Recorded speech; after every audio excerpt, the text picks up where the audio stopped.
Welcome to another exciting episode of P for Society. I have a very special guest today. She's a fellow podcaster and the host of the Social Leopards podcast. Please welcome in Beth Butram. How you doing, Beth?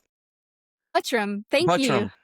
That's all right. Beth, I can't get people's last names right if I try, okay? That's all right. I didn't take the name legally, I just use it, She's like, ugh. casually. Right. So Beth and I were discussing a little bit. She is the host of the Social Leopards. So let's get into it.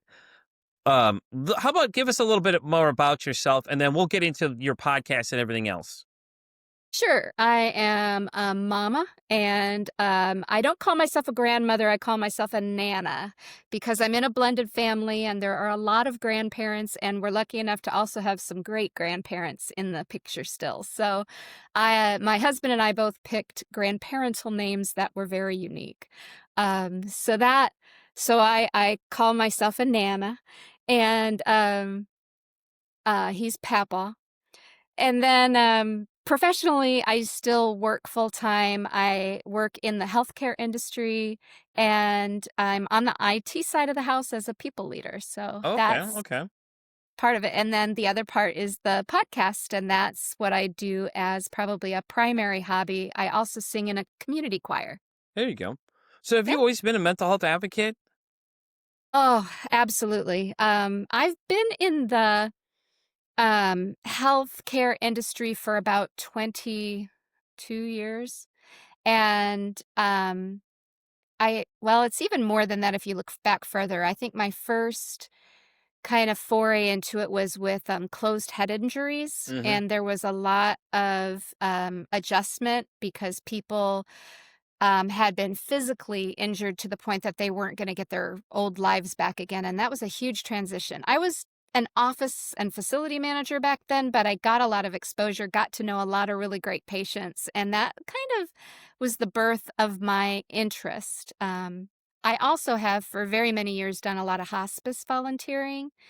That's another really difficult point in life, and, I found that I really, really enjoyed that, just going and being a light, listening to whatever was going on in that person's world, excuse me, and just, exposed me to a lot of different kinds of people, dealing with a whole lot of different challenges, and then when I started in the Medicaid world of the healthcare industry, then it became about socioeconomics and a lot of really deep rooted issues and generational problems that make just navigating adulthood more difficult than maybe some other segments of the population. So, I mean, I've seen it from a lot of different aspects. Yeah, And definitely. I just started kind of supporting and trying to kind of help people feel a little less alone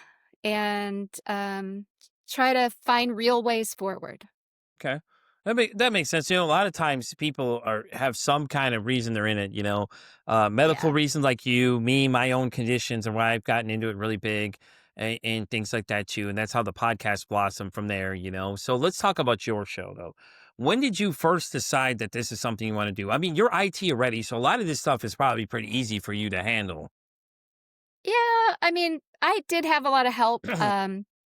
B was my co-host for the first 3 seasons, and she, and I kinda were talking one day about, well, what can we do and what message could we bring or how could we help? And, it started over the topic of loneliness because at some point, everyone starts to experience loneliness in their world, right? Um, some people really feel it. Other people might be a little more introverted and choose to be alone, which is very different than feeling lonely. Some people are surrounded by lots of people and still feel very lonely. And loneliness kind of comes from a sense of disconnection. So that was kind of the conversation we started having, and how hard it is in this digital age to connect with people face to face. Yeah. Yeah. And we were talking about our experiences, and that's kind of how it all started. And those were the first few episodes. We were just talking about that kind of stuff. And then over time, we realized that in addition to feeling lonely. There were a lot of other topics that are just difficult for most of us, or topics that we struggle with and feel like our story, even though every story is unique, there are a lot of people that can relate to what we've gone through. And so, we kind of just expanded from there. Yeah, yeah, definitely. And that's the same thing in this space too, where I'm at here. A lot of people you find their stories match up with a lot of people. I know, I've had some guests where we've aligned really close together with where our stories were. We had similar experiences and things like that too. And stuff like that too. So, did you guys do a lot of interviews? I'm like, I've seen some of your guys' stuff. I haven't seen a whole lot of it. I've just, I've been swamped doing my own thing, obviously, but I try to support anytime I seen them pop up. Anytime you two of you showed up, I was like, all right, let me keep sending their stuff back out to everybody, because I'm a big supporter of other podcasters. I know how hard it is. Like I do this show solo. And then I interview a lot of people. I do mostly interviews. I don't really do many solo episodes on my own. I am going to do one though where I clear out the closet completely of just talk about everything and just be done with it. I just want to get it all out there, put it all out there, because I played around writing a book, but at this point I've decided I just don't have the patience to write a book. So I'm just going to do it with the best way I know possible. We're going to do a podcast episode. I've invited my friend Melissa from, Emotionally Unavailable is going to be there to help me mediate everything. So I still have to coordinate that whole thing, but with that being said, in the beginning, did you guys do a lot of interviews and things like that too? You invite other people to join the conversation, have like a three-way conversation, or was it strictly just the two of you guys? Right, we did it all. So, Okay. first season is just the 2 of us having conversations together, and Okay. then second season, we did primarily interviews, and that's I also met Melissa Hepner. She's Oh, okay. really I fantastic, think lots that's of how high we actually energy. connected because Melissa, Yeah, yeah. either she was on your show or she had you guys on the show. And I think that's how I found you guys from there because I remember one of the two things popping up because I'm always looking to see who Melissa's talking to because I'm always curious to see maybe it's somebody interested I'm interested in having a conversation with as well. So, and I know I've been trying to get you all to come on for a while now, but I've just been so booked out. It's been crazy.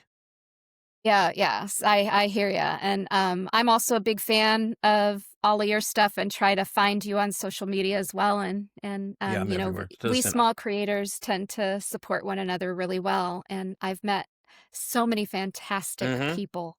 Um, but yes, definitely that 2nd season was all interviews, and we met some really incredible people. We talked about anxiety, social anxiety, um I had a very interesting conversation with a cuddle therapist, and I mean, we ran the gamut of people like people who relocated to another country, that type of thing. I mean, it and trying to kind of restart life after major upheavals in their life story, things like that. So, energy healing, Yeah, I it love goes on energy. and on. And then season 3 is kind of a mixture. We did kind of an in-depth series about emotional wounds because that's something that a lot of people talk about, but don't always understand how their past is now impacting their present and how to get past that. Yeah, see, I struggle with that a little bit too, honestly. My mom abandoned me when I was 10. She dropped me off my dad's doorstep. I still struggle with the forgiveness part. It's like this wall that just keeps extending no matter what I do. So my goal this next year is to just try and get past it, Like I'm actually going through a divorce currently now. It was decided last week that we're gonna divorce. It's a mutual thing.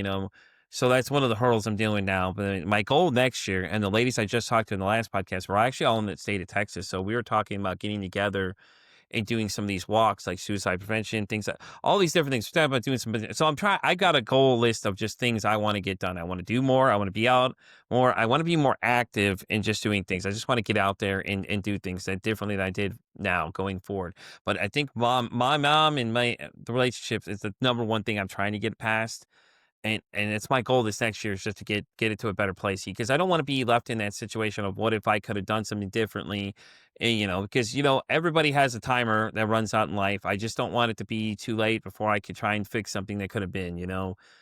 And it's hard. I mean, I could agree. It's hard. It's hard to deal with how much it affected me now, and I didn't realize it then. It's It's real bad. It's hard because you don't think about it. You're 10 years old when this happens, that wound just goes through with the rest of your life, and then a lot of the things that happen, you don't realize are affected by that moment. You go back to the moment, but you don't realize that's the moment you're going back to, and for me, it's like when people I feel like people are gonna leave, it's like I go into this state of panic and I just tell them to leave because I'm like, "If you're gonna leave, I'm gonna get rid of you before you can leave me," kinda thing, and it's what it turns into. Staying in control. Mhm. Yeah, it's hard. It's hard though, and things like that too, So, but yeah, listen, I know we were talking off camera. You said that you're on your way to go to 65 episodes solo and things like that, which is really good because listen, I shadow that by comparison. I did like 200 the first season, but I'm an overachiever. Yeah, I don't have that kinda time because 'cause I'm still working full Yeah, time, no, I so get you. I just don't have it in me, but, yeah, I just, release 1 episode a week, so I'm a baby compared to you, and I'm really sorry to hear about your impending divorce. That's a really, really tough time. It is, but it's for the better. Honestly, it really is. It's for the better. I just think at this time it needs to happen. It's just we can't come to agreeing on things, and it's better we do it now and we stay. I told her, we stay civil for now because we have to be in the same space for the time being and stuff like that. So I was like, let's keep it civil, because there's a little one involved and all this stuff, and it's like nothing changes for her when she's here. Nothing changes. We don't let her feel anything different. We treat her the same way. I said I'll watch her if you need me to watch her. 'Cause that's my she adores me, and it's the thing is, like, even when we split, I still told her that I'd still be a part of the little one's life, it's just not fair to her, she doesn't understand what's going on, and if she decides at one point she doesn't want me around, that's cool then, whatever, but I just don't want her to ever think that, I ever just left her life for no reason, you know what I mean? And that's my biggest struggle too sometimes, it's like and that's the other thing too, I have to repair relationships with my own kids because through my own journey and my own past, I turned that to hell in a handbasket quick. You don't have to repeat the sins of the past. You can, Exactly. you So know, you that's can break exactly the why cycle. with her, that's the same thing I'm exactly thinking about. You read my mind exactly because that's I'm trying to break that cycle of what I did before. I'm trying to get myself in a better place, and with this podcast, it's very therapeutic to me too because I get to talk about my own issues and then at the same time I'm giving people that space they so desperately need to talk about these things, and then as different people come on, it's like you can learn different things from each person, different things I could take away I could use in my own life, that'll help me better myself, as I go. So it's not only am I helping them, they're helping me because I'm providing the space for them, but at the same time I'm fulfilling that need to make sure everybody feels accepted because, when I was abandoned, I learned early on in the recording sessions I did with one I did right before I started doing video was with Dr. Tim. And he came on and he was telling me, he's like, listen, let me ask you a question. He's like, do you make sure you try and include everybody? I'm like, "Yeah." He goes, "Okay, yeah, all right. So you're abandoned, right?" And I was like, "The fuck? Huh?" Like, "Huh?" It was crazy because he's telling you these things, and you're like, "What?" He's like, "Yeah, I've been doing this long enough. I could tell you a lot of things before you even tell me." I'm like, "Okay, this is kinda interesting." So that really piqued my interest early on when I started doing these interviews, but I've had some interesting conversations. I've had a Columbine school shooting survivor come on, not I saw realizing that episode, it was that great. that one was crazy. Let me tell you, when she started telling me about being in the library together, I'm like, "Oh, no, what?" That I was freaking out. I'm not gonna lie to you. I was in my head. I'm going, "Oh God, what is going on right now?" So I've had a lot of interesting moments. I don't know if you've seen the one with the guy where he's talking about his suicide ideation that morning. He thought about killing himself. Right No, I before we would got. have avoided it if it was on the topic of suicide. Yeah, yeah. See that was an interesting conversation when that came up too, because I was like, So I did learn that too when it came to subjects like that to make sure I put a disclaimer in the beginning. Hey, listen, this episode's going to talk about these things. If this is not for you, respectfully, just hit stop right now. I will not. Nothing. Just skip this episode, and we'll see you next week. Basically, because you have to be sensitive to other people when it comes to certain topics like that. Like yourself, you said if it had to do with that, that's not for me, which is great, which I understand. But we got to. I've covered all different topics. I think the most interesting one was narcissism when we got into that episode, let me tell you, people were watching my interview with Darla Radilia, the host of You Have the Power. Damn, let me tell you, people were messaging me going, man, I listened to that episode. I had to stop halfway in because this is just brutal to listen to because it was so empowering. It so impacted me because it's like I so felt like what was going on is like my same situation, so I had to take a pause and take a deep breath and go back into this conversation, which is always great when you hear that people are listening because I get emails all the time now. Like this year alone, I've been getting emails of people like, "Hey, listen, I was listening to your episode and then mention the guest name," and I was like, "Okay, well, this is interesting." So it's a new thing to me that people say they're listening to what I'm doing because like I didn't know anybody would listen to this thing in the beginning. Hell, I didn't even think this thing was going to even take off like it did, but it did when I posted the idea.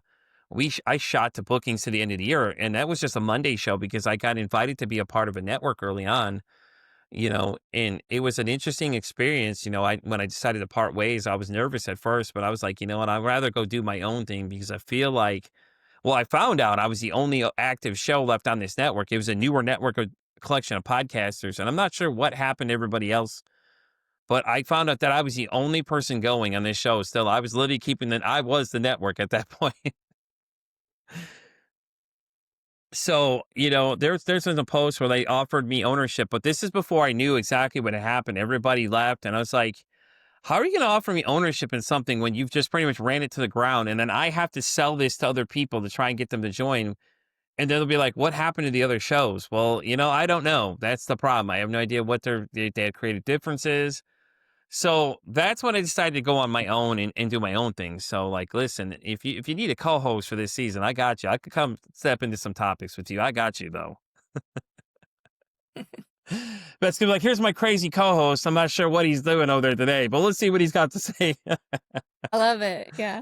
So what are your plans after 65 episodes? Have you decided like if you really want to just keep doing this, or are you gonna do something else?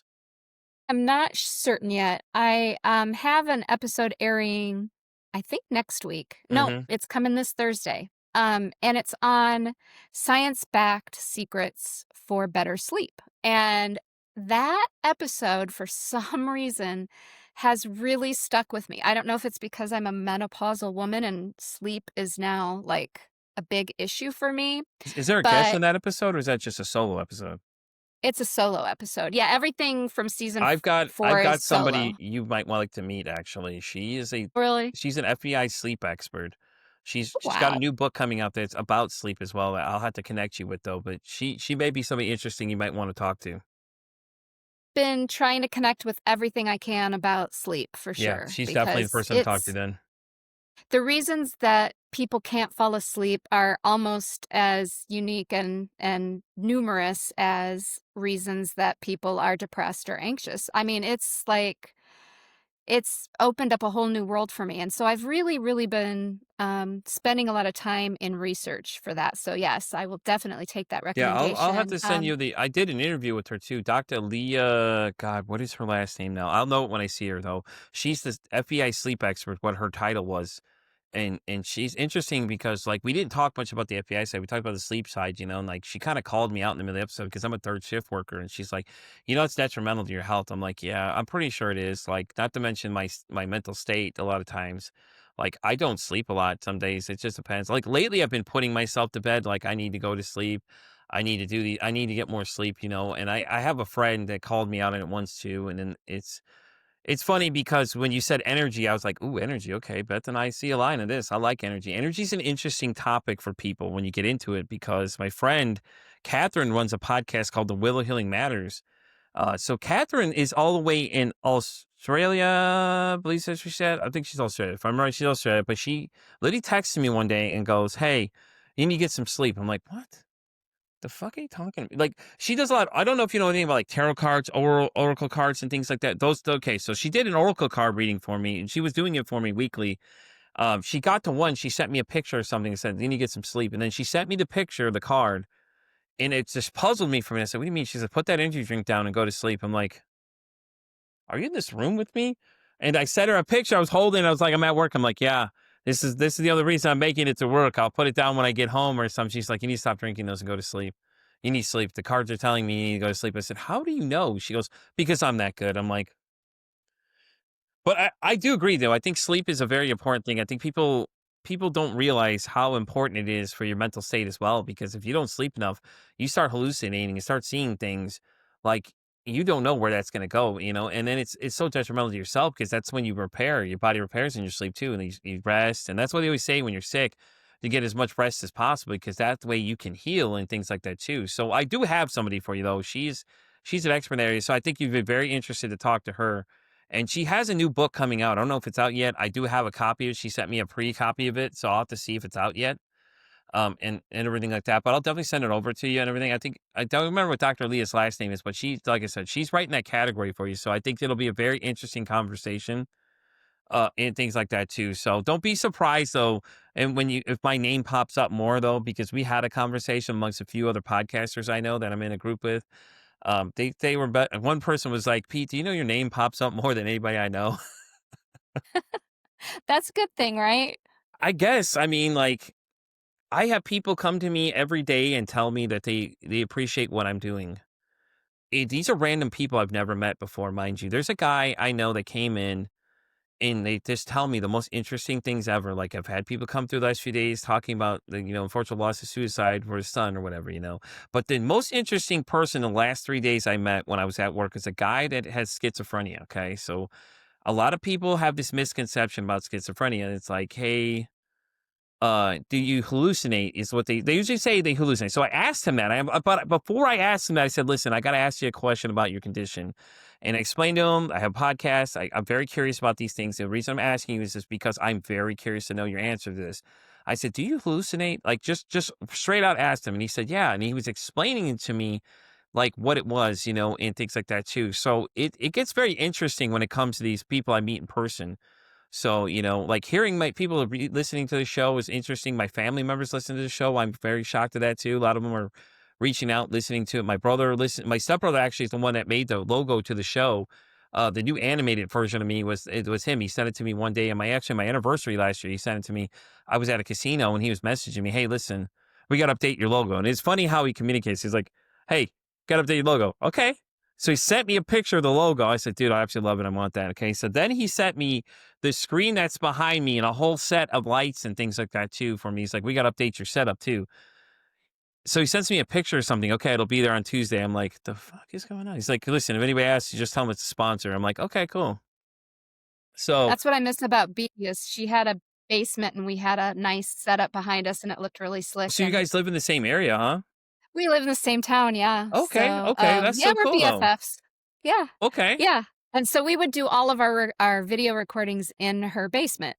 So So what was B's background? What was she do? What? she's a she wa sh her career was a school psychologist. She Oh, did, okay.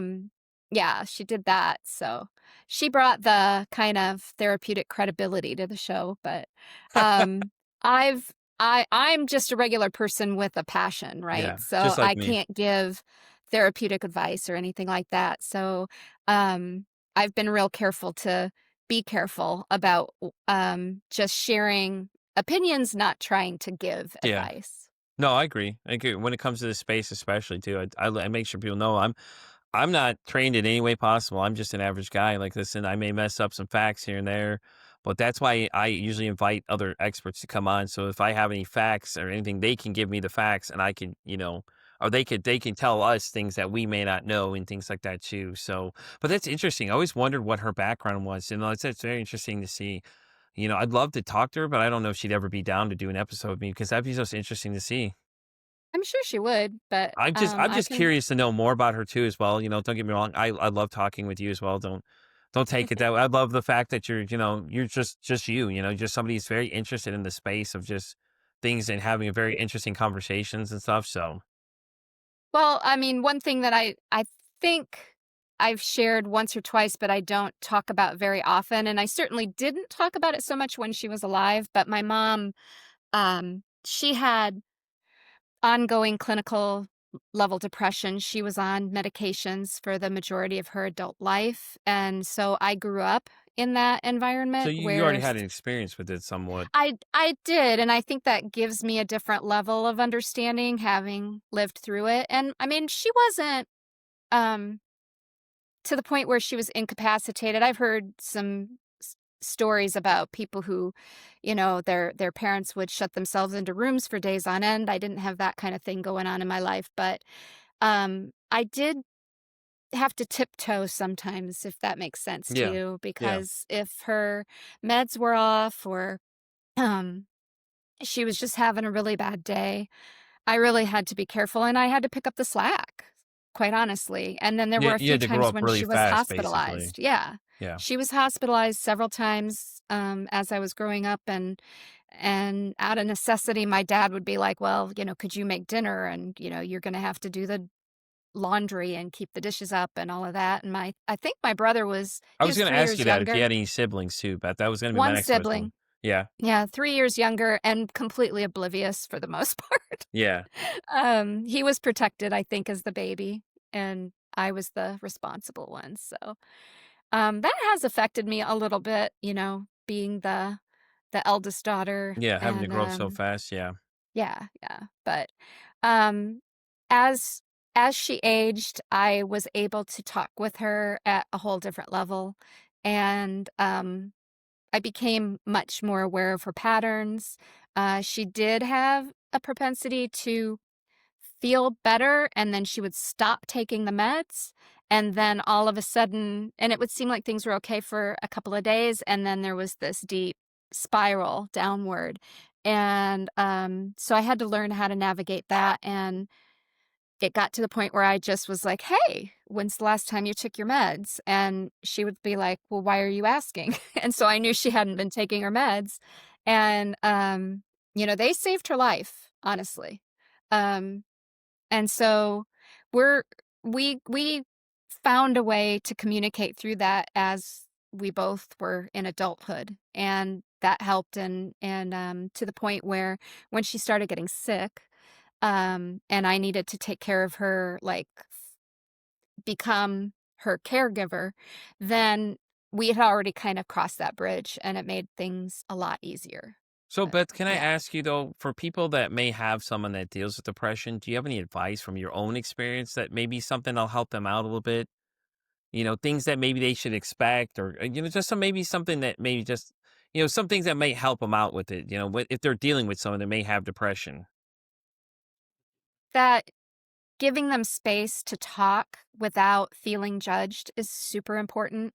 I know that as a younger person, I didn't have the empathy level that I do now. I know that when my mom lost her mom, I didn't understand what that even meant.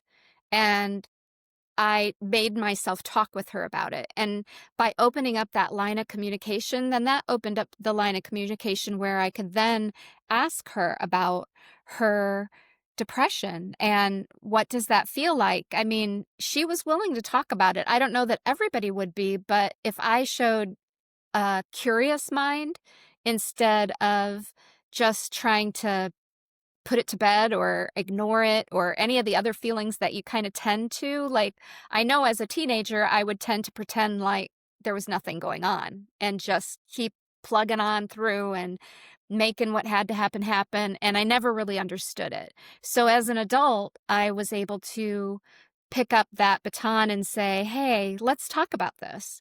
And I was very surprised at how willing she was to talk about it, and then I think the question came, "Well, why haven't you asked me any of these questions before?" Well, I didn't feel comfortable before. And I don't think there's any way to start the conversation that doesn't feel comfortable or that it does feel comfortable, excuse me. But if you can just broach the topic and say, I want to have an honest conversation about feelings, and I just want to, from a place of love and understanding, not from a place of judgment or trying to justify whatever's in my head about whatever it is that I think. You got to make it about them and let them have an open forum. I think that that is like next level relationship building. Did your brother at any point ever ask what's wrong with mom? Say like, why is she so sad or something? Because he had to at some point start to notice that something was different, or the days that were really bad for her. Yeah, I think maybe by high school, but he lived a very gregarious life. He was out of the house more than in. I think that might have been his way to deal with it is he was always active with jobs, friends, and sports, and he was always out of the house. I mean, it was just a place for him to eat dinner and sleep. Yeah, yeah. I mean, So that that could maybe be. was his coping. That was his coping mechanism, You I guys think. have never discussed what his thoughts were on it at all. It's never come up in topic. Yeah, we've talked about it, especially as mom was starting to age Okay. and we would start comparing notes and there were just a lot of ways that we remembered things differently. Um and then we both had to come together when we realized that, my mom's illness was terminal, and so then he started coming up every once in a while. We did that first with my dad. My dad, passed with, complications from diabetes technically, but he was also suffering from dementia, Jesus. and his last 6 months, he was actually nonverbal, so, That's so hard though with um dementia, especially watching somebody deteriorate and there's like nothing you can really do. Because both my grandmothers, one who had dementia and the other one had Alzheimer's. So I've seen both sides of the coins of like the things that, and it's hard to watch and these people that you once knew as another person just deteriorate in front of you. And my grandmother on my mom's side, it was harder to watch because she forgot who all of us were. I literally have the memory book out in I have a showcase in the living room where I keep a lot of my stuff, and I have her book in there, the one that she would look at every single day to remember who everybody was, you know? So and it killed me when I seen it come in. It was hard. It was hard to look at because it was like, this is the only thing I have to remember her by. Is like, I remember all the good times we had together, but this book here is like it means a lot to me. Like, I was like, I probably will never ever get rid of it. I'll have somebody bury me with the damn thing, honestly, at this point, because that's how close we were.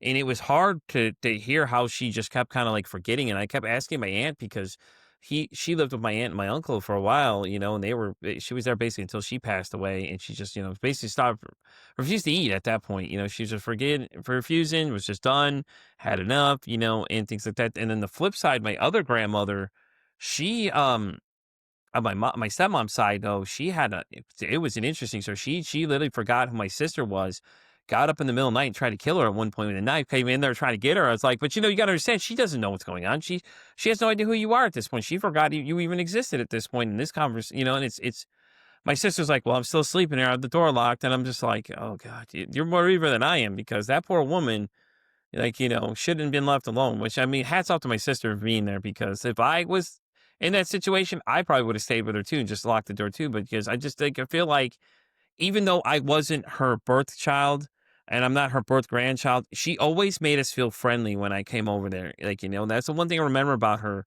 is that, and that's the way I remember her always is she was always super friendly. And I see where my stepmom got it from because stepmom's the same way. Now, my mom on the other side, now that I play it back, you could see a lot of tendencies that my mom got from my grandmother. They both like to deny things that happened. Like my grandmother did some crazy things and she was like, "Oh no, I never did those things. You guys are just lying." And my mom does the same thing too. "Oh, I never did that." So it's always interesting to see what characteristics you get from your parent, of some sort. Like my dad, I have really bad rage, and my dad would like when we were younger, my dad would always yell a lot. Never really abusive, but he was always a yeller. Like, you could tell how mad he was based on the reaction of what he was. If he's shouting, okay, he's a little mad. If he's not saying much, oh, you better believe you're about to go nuclear. You're about to get that belt, get the what is that bull strap? Get a bull strap, real thick leather Oh, belt. Woo, boy, let me tell you, a couple swats of that thing really taught you a lesson. But he was yes. never really like very abusive like that. Like he'd give you a couple swats and then let you know that you did wrong, kind of thing. My mom, on the other hand, she was Jesus, I remember one time she stomped the shit out of me so bad, it was like she was trying to put out a fire. And I don't remember what triggered her so bad, that I just remember that moment every time, and it's just rough. It's like you're supposed to be my parent and this is what you're doing to me. I'm like, I'm a kid, I don't know better. I could have said something to upset you, but I don't know better. And then when my parents split, my mom took me to a therapist and said that I had the problem. Turns out she had a coping issue. The fact that when she kicked me out of the house, I didn't want to come back. I was like, no, I'm done. That's it. You kicked me out. And then later on, I learned that when I studied my astrology, started looking at astrology, I looked at my birth chart and found out that I'm Aries moon, which Melissa is as well. So this was funny because when I mentioned it to Melissa, she was like, damn, that's why we get along so well. Because what that means for people that aren't really big in astrology is like Aries moons, a lot of times, like, I'll cut people off. Like, I could never figure out why it is, but that's it. I'm done. When I'm done with you, I'm done with you. That's it. I cut you off. I'm finished. And so I always make the joke that my Aries moon is shining bright at that point because that's what it does. It literally is what it is. And it was so interesting. But, to get back to the topic though, the dementia thing, it had to be hard to watch her deteriorate. I know it did. It had to be rough, and it was hard watching you lose the person you once knew. Well, and you were earlier talking about the different personalities of your Hmm. parents, and, both my brother and I take more, from my dad in that respect than we do my mom, and, one of the things that we like to kinda laugh about now that they're both gone is that there was this tendency that my dad had if you could see that my mom and dad did try hard to only argue in private. Yeah. Like, there were times when we knew that they were unhappy at the dinner table or whatever, but if they had to have a conversation, they went to their bedroom, and they closed the door, and we were told to stay downstairs, and they would work it out. But my dad, he was a forgive and forget kind of person, and, my mom was the more traditional, "I will forgive you, but I will not forget," which is completely valid. But my dad, after an argument, within 2 or 3 minutes, he would come back down the steps, whistling a tune, smile on his face, big hug for you. He was all over and done with, and he was moving on. While my mom was upstairs, and we could still, like, kind of emotionally see the steam rising out of her Yeah. Yeah. pores That's because my she mom was too. still, yes, she was still trying to process, and she was gonna be angry for a while, and she was gonna hold a little bit of a grudge. And, not forever, but for long enough so that, everyone in the household knew she was not happy. And so that was kind of the the dynamic in the household. And my dad, we could never understand, if you believe in a higher power, like we would be like, I don't know, he was such a talker, he was so gregarious. Why did God let him go nonverbal at the end? Because of all the things he loved to do, the one thing he loved to do Yeah. the most was talk. Yeah. I think it's hard. And It's hard to understand that sometimes, you know? but, one person who lived at the nursing home, he was a minister, actually, a Lutheran minister, and he, spent his whole life talking and counseling and being there for other people, and, the wife of another pastor who was living, in the other part of the place where he lived said, maybe this was his opportunity to be in peace, and, he spent his whole life in service to others and always being the talking head. So maybe this was his turn in life to be taken care of and to live quietly for the rest of his life. And I thought that was a good perspective. It I was a think it's a great gentle way to think perspective. about it. I really Yeah. do. So the Yeah. the next question though for you really is like, Sure. do your brother or you deal with any mental issues at all? Did you guys inherit anything like that? Um my brother on occasion will say that he does in high stress situations he will get anxious. Yeah. I feel like I am more the general population where it takes a major event to get me sad. I will tell you I did not when my dad died, I did not deal with grief well, and I went into a deep depression for way too long that I didn't address it properly. Um to the point where my bonus daughter, I don't like the term stepdaughter. I use bonus I just daughter. call 'em my sisters Um and stuff like that, you oh, know, there you go. Yeah. I just treat them like family. Because I Yeah. have such a mixture of a family, so it's just kinda like, "All right, well, you know." That's good though that you That's can how I do treat that. the That's little one now awesome. too. She's just like Yeah. another daughter to me, that's it. That's my daughter over there. That's my I daughter. love it. I love it. So, well, then I'll say my daughter came to me and, she's like, "I think you need to talk to somebody. Yeah. You're really not acting like you." And my very first reaction was, "What are you talking about? I'm perfectly fine. There's nothing wrong with me." I mean, I went like, and she backed off and she's like, "Okay, okay. Well, I just don't feel like you're your normal self. Yeah. You're I don't see you smile as much as I used to. I could almost cry right now just thinking about it." You And could hear then it a little bit. You could hear you fighting back the tears. It's okay. I understand. It's a yeah, rough, but it's so sweet though that yeah, she came yeah, to you and said something, though, Beth. She came to you and yeah. like, "Hey, listen, ma, I know you're struggling. Like, I think you should talk to somebody." That hats off to her, first off, because that's a hard conversation to start with anybody. Like, your Oh, yeah. reactions, normally the reaction most people get, they're like, "Oh God, I need help." Oh, and then people like have No, not me. such a bad taste of, like what therapy really is like. And it's like, I think people just need to stop like listening to everybody else and go experience it for themselves. Like if it's not for you, okay, cool. There's plenty other people I've met on this show that have other areas they go into that might fit better into your thing. and stuff like that too. I just think that everybody needs to know it's okay not to be okay. Like if you struggle with things, like talking to somebody isn't going to hurt you. It's probably going to better benefit you better to get those thoughts out of your head. Yeah. So, fast forward about 3 days of Hmm. sulking and thinking about it, um, I did seek, a grief counselor's, services and got my head back on straight, and there's a whole 'nother longer story that goes with all of that, that I was just super angry, and, So what were your thoughts um, going into therapy though? Did you have your own preconceived notions, or were you open my to? my preconceived notion, without getting into the whole backstory, was Yeah, no, that I definitely. needed to blame, um, someone else for the way that my dad's health declined so quickly.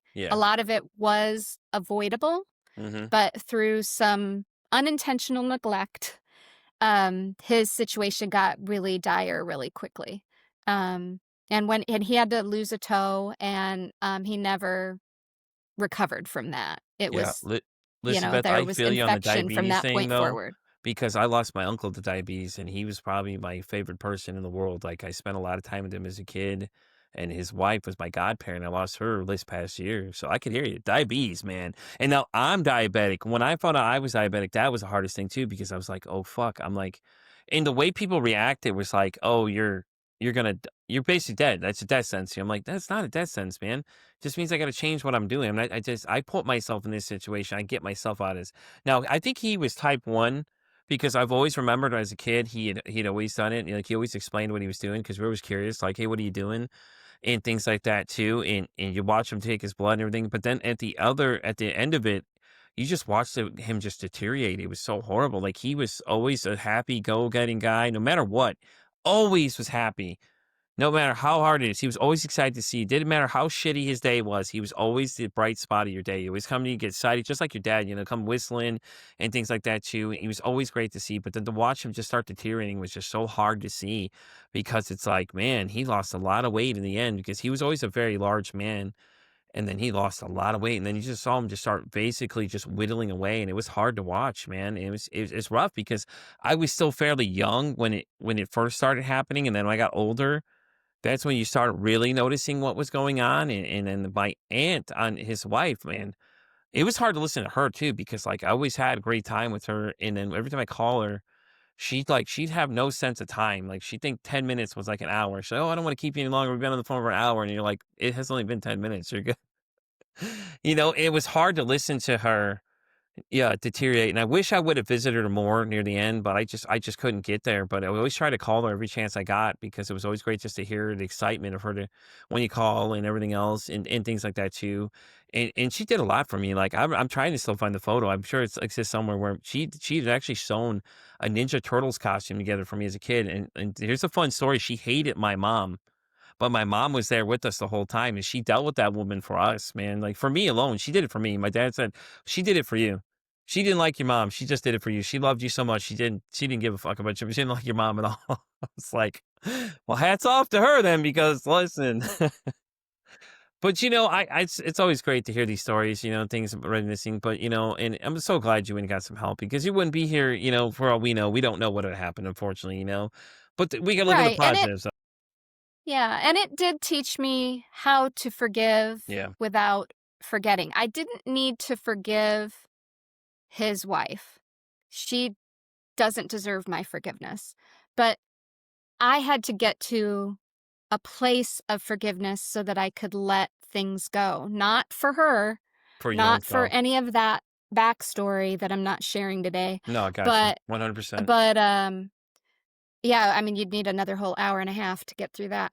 But anyway, there was a lot of bad blood there between us, and we weren't speaking at the end, and, I felt 0 when she passed. 0. So, no love lost there, but I had to get to the point where her existing was no longer, like, impacting and affecting me, and Yeah. that was the type of forgiveness that I found and that I hope you find for your mom, because there is a way to coexist and not let it go to the point where you have completely like, "Oh, yes, now I have nothing but love and acceptance for this person." You don't have to get there, and I think that was my biggest misconception about forgiveness, Mhm. is that I thought if I forgave something that it meant I had to forgive the behavior Yeah, or the exactly. action, I think that's and my that's biggest not struggle right true. there. It's what you just pointed out right there was that it's the having to forgive the fact that this person's supposed to be my mother took me and got so mad and just dropped me off on a doorstep over the stupidest fucking thing ever. It was over some kind of item that was in the refrigerator type thing, and it was my mom had this weird habit. She liked to label things like, "Oh, this is strictly for me," and it's like she had a drawer where everything of her stuff was. It was real weird. Like I don't know where she got this obsession from, and my dad was always, like, talking about, "Oh, you're doing, like, kinda like your mom does sometimes." Because I stayed with him for a little bit when I moved to Texas or whatever. I was with him for a slight bit, and he was like, "Yeah, you do that weird stuff your mom used to do. It's like, you have a drawer set for your stuff," and it's kinda like, "Okay." And now I'm like, I'm not as materialistic as I used to be. Like, I have certain things I keep, for certain reasons, like her book I've got from my grandmother, things like that. And I have like I've limited it down to a small thing. When I first met my wife, I was a hoarder. I had a whole room full of just random objects in there. Like my uncle was the same way though. He had like all of those like sports figure things in his basement. Like you go in his basement, he had these boxes. And I always wondered what was in the boxes until my dad called me and said my aunt was just throwing them away. I'm like, whoa, hold on, you're throwing money away. People would pay for these things. And so in the fact that you can make money, it's like make the money and give it back to her. Like, listen, you could sell this stuff, take it back and put it back into the house that you're staying in, need a new roof.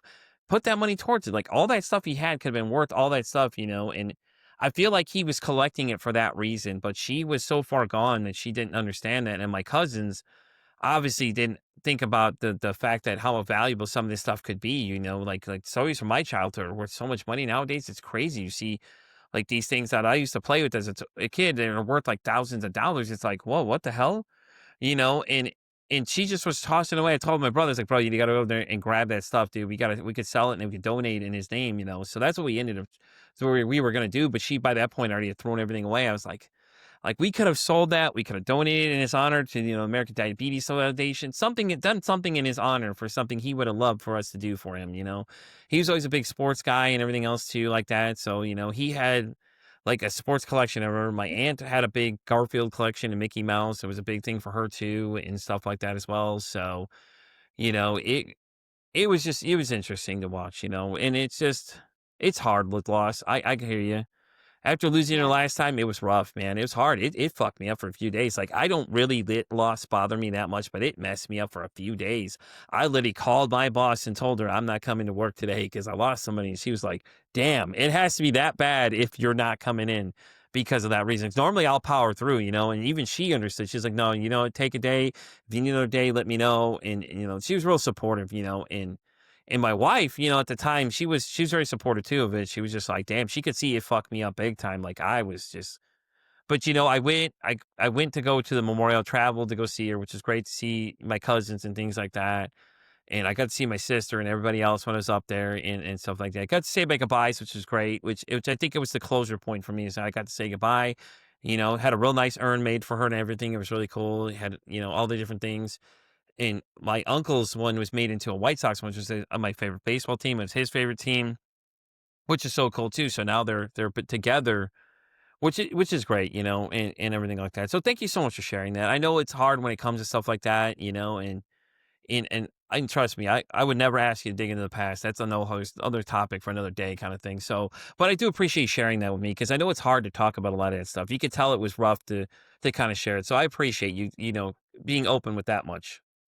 No worries. I allow myself to be vulnerable now. I Hmm. wouldn't have been able to do that 5 years ago, but now I cherish those memories for the Yeah. most part, and I know it was part of how I grew as a person, and I don't think I would be as empathetic and as good of a listener as I am today if I hadn't been through those experiences in my life. Right. All right. Well, Beth, with that being said, we're going to wrap up this episode of Pete vs. Anxiety. Beth, do you want to plug it where everybody can find you? I know are you on pretty much everything with your podcast? Pretty much everywhere podcasts stream. So whatever your favorite app is, Spotify, Apple, Good Pods, YouTube. I have YouTube too, as well, and I post my video shorts on YouTube as well as Instagram. So at Social Leopards, or I think on YouTube it's at Social Dash Leopards, and that's the name of the podcast. Definitely check her out. She's also on Instagram as well. In case you're on IG, go by, show her some love, repost it. Let her know you saw her on the show. And with that being said, we're gonna wrap up this episode of Pete vs. Anxiety. You guys know where to find me. I'm Pete vs. Anxiety. I'm on X all the way down to TikTok. I'm on Spotify all the way down to Pandora Radio too. Yeah, I'm there now too, everybody. I'm like a visa everywhere you want me to be. And as I always say, it costs nothing absolutely to be kind to somebody. One kind act you can do can save someone's life, or hell, you can make their day. I'm Pete vs. Anxiety signing off saying, don't ask how your day is today. Say, hey, how's your mental health today? So bad, don't break my neck. It's a sign of respect, that's a knife for death. But never dive, the price of a check. I got my integrity and my word.